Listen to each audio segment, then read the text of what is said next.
प्रसिद्ध उपन्यासकार शेक्सपियर का मशहूर कथन है कि धरती के पास उन लोगों के लिए संगीत है जो उसे सुनते हों।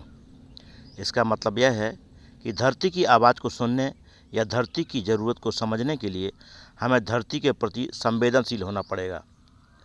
हम धरती को माँ कहते हैं क्योंकि वो हमारा पालन पोषण करती है।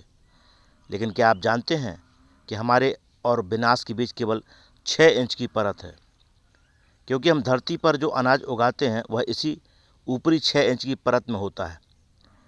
पिछले कुछ दशकों में हमने अधिकाधिक उपज लेने के चक्कर में इस 6 इंच की परत के उपजाऊपन को कम कर दिया है। इसी कारण दुनिया की 23% भूमि मरुस्थल बन चुकी है। मरुस्थलीकरण केवल टीले ही नहीं है, बल्कि यह एक प्रक्रिया है। जब भूमि बंजर बन जाती है तो इसे मरुस्थल कहते हैं। हम यदि किसान हैं तो रासायनिक खाद कीटनाशक का कम प्रयोग करके, जमीन की गहरी जुताई न करके और उस पर हरी खाद बीज कर तथा खिजड़ी सहजन जैसे नाइट्रोजन स्थिरीकरण करने वाले पेड़ खेत के चारों ओर लगाकर जमीन की सेहत को सुधार सकते हैं। अगर हम किसान नहीं हैं तो हम अगर थाली में जूठन न छोड़ें, यानी भोजन की बर्बादी न करें, तो भी हम धरती की सेहत के सुधार में अपना योगदान दे सकते हैं। क्योंकि हम जितना ज़्यादा भोजन बर्बाद करेंगे, भूमि को उतना ही ज़्यादा भोजन उगाना पड़ेगा।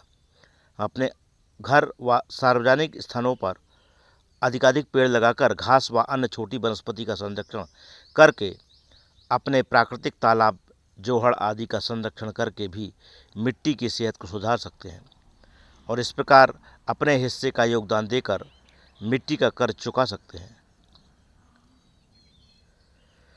हमें भूमि की बेहतरी के लिए सोचने समझने और कदम उठाने होंगे।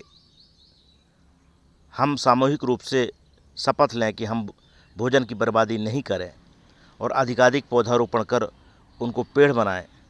ऐसा करके हम मिट्टी का कर्ज उतार सकते हैं, क्योंकि भूमि की सेहत ही संपूर्ण पारिस्थितिकी तंत्र की सेहत का आधार है।